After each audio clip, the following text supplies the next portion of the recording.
Počkaj. Peter!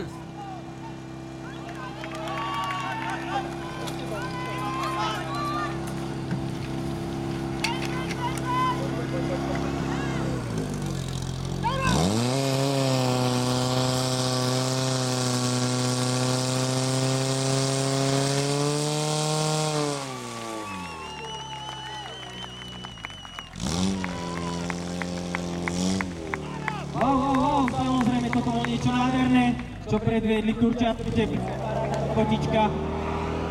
Peťo Bujna ich správne zadrigoval, bez toho, aby sa pozeral dopredu, že či Čomu kričal? Komu? alebo kde majú byť. Neviem. Raz, dva, tri, asi nám bude treba baterku vymeniť za malú chvíľočku, ale ten výsledný čas 17:54, to bol z pravej strany a ten lepší 17:24, čiže pre